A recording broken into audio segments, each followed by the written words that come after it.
വന്നടുക്കും വെമ്പറന്നോളെ സമ്മതമോ കന്മതമോ നിക്കട കണ്ണി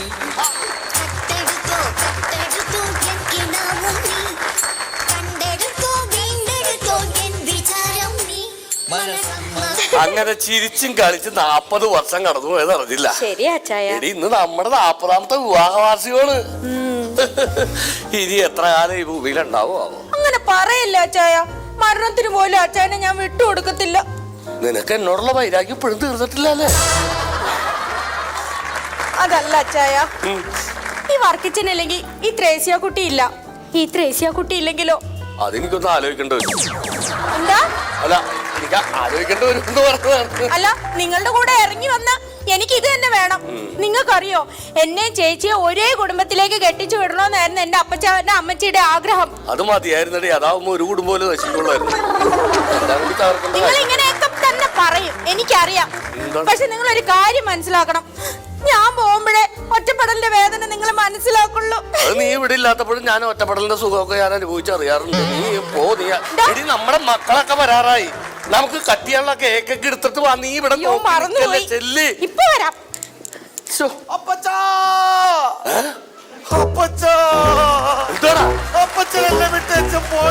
നിന്റെ അപ്പച്ചനാണോ ഇവിടെ നിൽക്കുന്നത്?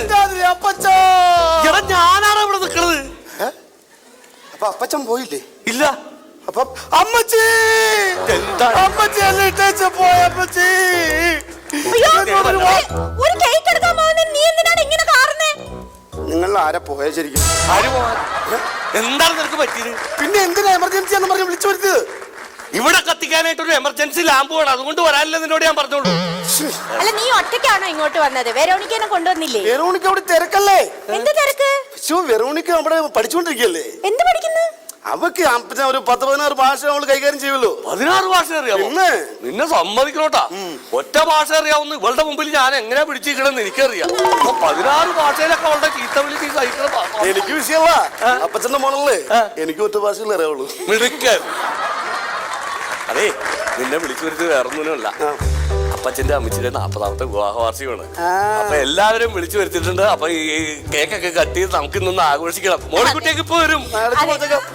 അയ്യോ, മോളിക്കുട്ടിയും സണ്ണിക്കുട്ടിയും വന്നു.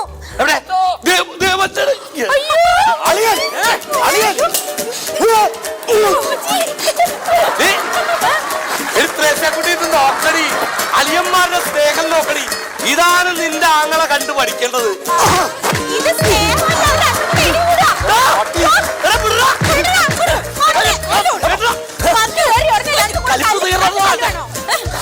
നാളത്തേക്ക് മാറ്റി വെച്ചാ അമ്മച്ചി നാളെ മാഫി ശശി വിളിച്ചോണ്ട് വരും. ഇത് പറഞ്ഞ നമ്മളായി ശശി തലതല്ലിപ്പോൾ കാണിക്കുക. അവന്റെ തല ഈ കറപ്പാച്ചിനെ കെട്ടിച്ചു കൊടുക്കണ്ടെന്ന് ഞാൻ പറഞ്ഞാലേ. മർമ്മൊന്നും കാണിക്കാവോ? നിന്റെ മർമ്മൊന്നും കാണിക്കാവോ? എടാ, എന്താ പ്രശ്നം? എന്താണ് എന്റെ അപ്പച്ച ഇവൻ നാട്ടുകാരോട് മുഴുവൻ പറഞ്ഞോണ്ട് നടക്കുന്ന എന്നാന്നറിയോ? എന്റെ അമ്മച്ചി ഇവൻ പറയാ, എനിക്ക് ഗൾഫിലുണ്ടല്ലോ ഒട്ടകത്തെ കറക്കുന്ന പണിയാണെന്ന്.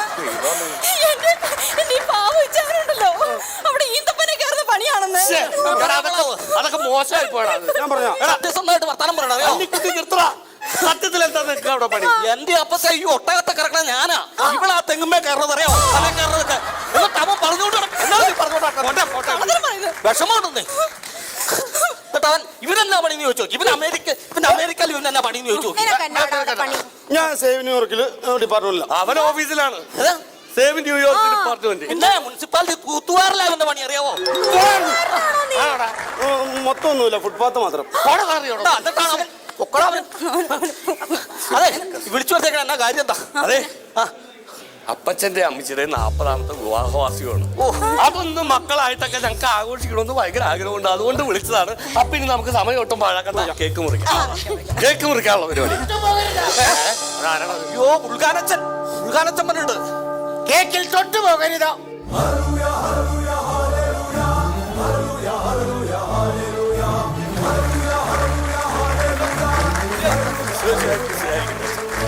ഞാനില്ലാതെ കുമ്പസാരം നടത്തിയാൽ ഞാൻ ക്ഷമിക്കും, കുർബാന നടത്തിയാൽ ക്ഷമിക്കും. ഞാനില്ലാതെ ഫുഡ് അടിച്ചാൽ ക്ഷമിക്കില്ല ഞാൻ. ഫുഡിന്റെ പരിപാടി തുടങ്ങിയില്ല. സത്താനെ, നീ ദൂരെ പോകുക, നീ ദൂരെ പോകുക. നിന്നെ പോലുള്ള ജീവികളാണ് ഇവിടെ നിപ്പ വരത്തുന്നത്. ദൂരെ പോകൂ, ദൂരെ പോകൂ. അയ്യോ, വവ്വാലല്ല, വക്കീൽ. വവ്വാലിലും വായുണ്ട്, വക്കീലിലും വായുണ്ട്. നീ ഇപ്പൊ വായുവിലൂടെയാണ് പകരുന്നത്. നീ വായടിച്ചു മാറി നിൽക്കുക. അയ്യോ ഞാൻ പോത്തൻ. കണ്ടപ്പോ തന്നെ മനസ്സിലായി നീ പോത്താണെന്ന്. അഡ്വക്കേറ്റ് പോത്തൻ. ഓ, അഡ്വക്കറ്റുമാരിലും പോത്തനുണ്ടോ? അഡ്വക്കേറ്റ് കുഞ്ചറിയ പോത്തൻ മാക്കാച്ചി പറമ്പലി. എങ്കിൽ അഡ്വക്കറ്റ് മാക്കാച്ചി അങ്ങോട്ട് മാറി നിൽക്കും. അച്ചോ ഓ. ഞങ്ങളുടെ കുടുംബമൊക്കില്ല. ആണോ? എങ്കിൽ കട്ട് ചെയ്യാം, കേക്ക് കട്ട് ചെയ്യാം. അന്ന് ഞങ്ങൾ മുറിക്കട്ടെ. സെൻട്രലിൽ നിൽക്കോ. ആ, സെൻട്രലിൽ. ലേസ്യ, ഇങ്ങോട്ട് മാറി നിൽക്കോ. നടുക്ക് നിൽക്കാം. മാറി നിൽക്കോ. രണ്ടുപേരും ദൈവത്തെ നന്നായിട്ട് ധ്യാനിക്കുക. കത്തിയെടുക്കുക. ഒരുമിച്ച് കത്തിലിൽ പിടിക്കുക. 2 പീസ് കട്ട് ചെയ്യുക. ഒന്നും കൂടി. രണ്ടുപേരും ഓരോ പീസ് കയ്യിലെടുക്കൂ. 2 പീസും 2 കയ്യിലെടുക്കൂ. എടുത്തച്ചോ. പരസ്പരം നോക്കൂ. 40ാമത് വിവാഹ വാർഷികം ആഘോഷിക്കാൻ പോവുകയാണ്. പരസ്പരം ഈ 2 കേക്കുകളും അടുപ്പിക്കൂ. എന്നിട്ട് എന്റെ വായിലേക്ക് വെക്കൂ. അത് ശരിയാവില്ല. അത് ശരിയാകില്ലേ? എങ്കിൽ നിങ്ങൾ പരസ്പരം ഈ കേക്ക് വായിൽ വെക്കൂ. ഞാൻ ഇതെടുത്തോളാം. എല്ലാവർക്കും വേണ്ടത്. ഇന്നാടി. കൈയടിക്കും. എന്തായാലും 40ാമത് വിവാഹ വാർഷികം ആഘോഷിക്കുന്ന ഈ വർക്കിച്ചായൻ അദ്ദേഹത്തെ കുറിച്ച് ഈ വേളയില അദ്ദേഹത്തെ കുറിച്ച് 2 വാക്ക് പറയാൻ ഞാൻ ആഗ്രഹിക്കുകയാണ്. അച്ഛാ 1 മിനിറ്റ്. വെറോണിക്ക അമേരിക്കന്ന് ലൈവിലുണ്ട്. ലൈവ് എല്ലാവരും കാണട്ടെ. നിന്നെ വേണ്ട. അമേരിക്കക്കാര് മൊത്തം അറിയട്ടെ. 40ാമത് വിവാഹ വാർഷികം ആഘോഷിക്കില്ലേ, അവർക്ക് ഒരു സന്തോഷമാകട്ടെ. പ്രിയമുള്ളവരെ, ഞാൻ ഈ മാന്യനെ ഈ വർക്കിച്ചിനെ പരിചയപ്പെടുന്നത് 1987-ലാണെന്ന് തോന്നുന്നു. 70-ല. അപ്പോൾ 1977. അങ്ങനെ ഞാൻ ഇവിടെ വികാരിയായിട്ട് ചോദിച്ചിരുന്ന സമയത്ത് എന്നെ കാണാൻ വേണ്ടി പള്ളിമേടയിലേക്ക് ഈ വർക്കിച്ചൻ എന്ന് പറയുന്ന ഈ മാന്യൻ കയറി വരികയുണ്ടായി. ഈ മാന്യൻ ഇദ്ദേഹത്തെ കണ്ടപ്പോൾ തന്നെ എനിക്ക് തോന്നി, എന്തൊരു മാന്യൻ, എന്തൊരു അധ്വാനി, എന്തൊരു തേജസ്.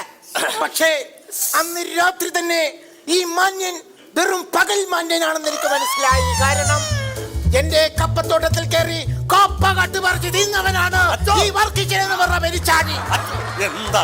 അന്ന് ഞാനും കപ്പിയാരും കൂടി ഒരു മൽപിടുത്തത്തിലൂടെ ഈ വർക്കിച്ചനെ ഞങ്ങൾ പിടിച്ചു, തെങ്ങിൽ കെട്ടിയിട്ട് തല്ലി. നാട്ടുകാരും തല്ലി. പക്ഷേ നിങ്ങളൊന്ന് വിചാരിക്കണം, ഞങ്ങൾ തല്ലിക്കഴിഞ്ഞ് പോയപ്പോൾ ആ കെട്ടടിച്ച് കെട്ടിയിട്ട തെങ്ങിൽ കയറി തേങ്ങ കട്ടവനാണ് ഈ തേങ്ങാക്കൊള്ളൻ വർക്കി. അങ്ങനെ കപ്പയും തേങ്ങയും കെട്ട് മാന്യനായി 40 വർഷം ആഘോഷിക്കുന്ന ഈ വർക്കി പെരിച്ചാഴിക്ക് ഞാൻ അനുശോചനം രേഖപ്പെടുത്തുന്നു.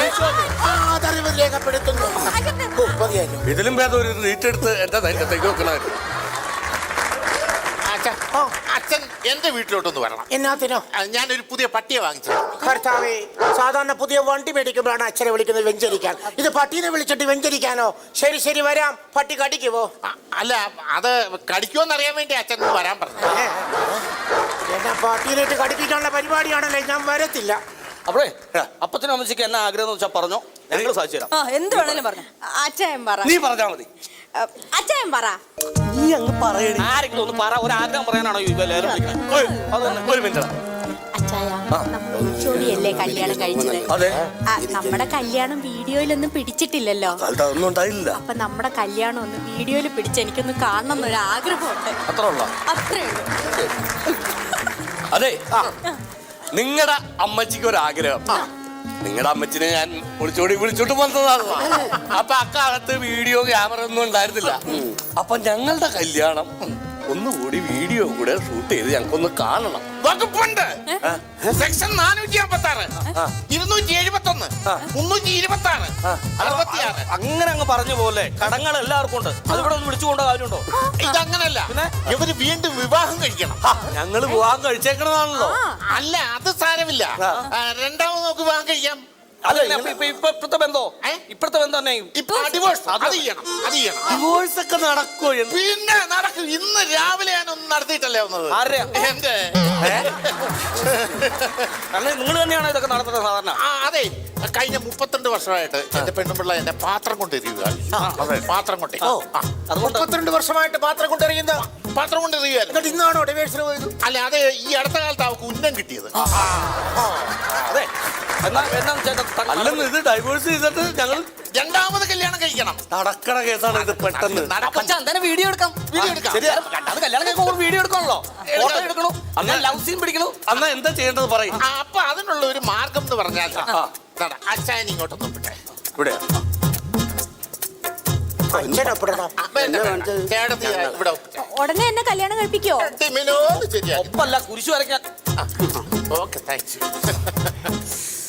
സെക്ഷൻ 446 പ്രകാരം ലീഗലി യുവർ ഓണർ മൈ കക്ഷിക്കാരൻ ഈസ് നോട്ട് അറ്റാൾ കുറ്റക്കാരൻ. നന്നായിട്ട് ഇംഗ്ലീഷ് പറയുന്നുണ്ട്.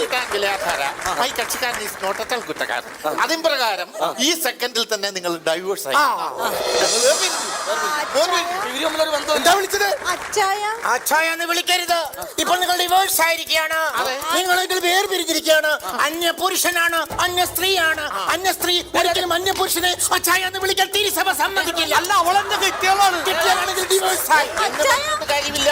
ഇനി നിങ്ങൾ അടുത്തടുത്ത് നിന്നാൽ പോലും അത് അനാവശ്യമാണ്. അല്ല, അനാവശ്യം. അനാശാസം. അനാശാസ്യം. ഒരു കാര്യം പറയണം. അന്യ ആണുക്കളുടെ അടുത്ത് നിന്ന് ചീത്തപ്പേരുണ്ടാക്കണോ മാറി നിന്റെ അപ്പ പണ്ട് പുരുഷനാണ്. ഞങ്ങളുടെ അമ്മച്ചിനെ കെട്ടണമെങ്കിൽ ഞങ്ങളുടെ പെണ്ണ് ഇപ്പൊ ഞങ്ങളുടെ ഭാഗത്ത് നിൽക്കുന്ന പെണ്ണാണ്. നിങ്ങളുടെ ഭാഗത്ത് നിൽക്കുന്ന ചെറുക്കനാണ്. അത്യാവശ്യം ക്വാളിറ്റിയും കാര്യങ്ങളുള്ള ഒരാളാണ് ഞങ്ങളുടെ പെണ്ണ്. അതിന് ചേരുന്ന രീതിയിലുള്ള കല്യാണമാണെങ്കിൽ നമുക്ക് ആലോചിക്കാം. അല്ലെങ്കിൽ ഒരു അമേരിക്കക്കാരന്റെ കുടുംബത്തിലുള്ള ഒരു ചെറുക്കനാണ് ഈ നിൽക്കുന്നത്. മനസ്സിലായോ? എന്ത് തരും നിങ്ങൾ പെണ്ണ് വീട്ടുകാർ? പെണ്ണ് വീട്ടുകാർ എന്ത് തരും ഞങ്ങൾക്ക്? ഈ മണമണാഞ്ചൻ ചെറുക്കൻ എന്നാണെന്ന് നീ പറ. എന്ത് ഗുണമുണ്ടാ ഈ പെണ്ണ്? നിക്കണ നോക്കടാ, കാതലടാ, കൊള്ള അത്ര കാളെ. എനിക്കൊന്നും വേണ്ട, ഞങ്ങളെ കെട്ടിച്ചാ മതി. നിങ്ങളുടെ ചെറുക്കൻ എന്നാ ക്വാളിറ്റി എന്നാ ക്വാളിറ്റി എന്നുള്ളത് പറഞ്ഞു കഴിഞ്ഞാൽ ഇത്രയും നല്ല ചെറുക്കനെ എവിടെ കിട്ടാനാ? ഞങ്ങൾക്ക് നിങ്ങളെ പെണ്ണിനെ വേണ്ട. പെണ്ണ് വീട്ടിൽ നിന്ന് മൂത്ത് തറച്ചോട്ടെ. ഞങ്ങൾ അവിടെ നിന്നോളാം. കിടന്നോട്ടാ, ഇവിടെ കിടന്നോട്ടെ. അതിന് എറിഞ്ഞു കൊടുക്കാനുള്ള ഞാൻ അമേരിക്ക നീ പോടി, നീ പനേ കയറാൻ പോടി.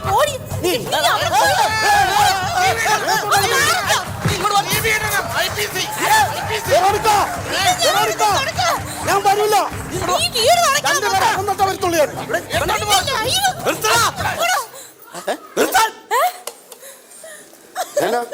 ഞങ്ങള് പിന്നെ കെട്ടി. ഒരുത്തന്റെ സഹായമില്ലാതെ ഞങ്ങള് കെട്ടി. അയ്യോ, ഇത് വല്ലാത്ത ചതിയായി പോയല്ലോ. എന്ത് ചതി? അപ്പത്തെ ഒരു കാര്യം എന്നാണേലും നിങ്ങൾ കല്യാണം കഴിച്ചു, കാര്യങ്ങളൊക്കെ ശരി. ഇനി മക്കൾക്കുള്ള വീതം എന്നാന്ന് വെച്ചാൽ ഇപ്പൊ തന്നെ തിരിച്ചു തന്നേരെ. അതെന്റെ മക്കൾക്കുള്ളതാണത്. അതറിയാം. ആർക്കൊക്കെ എങ്ങനെയൊക്കെ ഉള്ളതെന്നൊന്ന് പറഞ്ഞു തരാം. ഞങ്ങൾ എന്തായാലും രണ്ടാമത് കെട്ടിയതാണല്ലോ. അപ്പോ ഇനി ഞങ്ങൾക്ക് കുട്ടികളുണ്ടാവുമ്പോ ആ മക്കൾക്ക് ഞങ്ങൾ ആ സ്വത്തുക്കൾ മുഴുവൻ കൊടുത്തേക്കാം. നല്ല തീരുമാനം. മധുരം കഴി.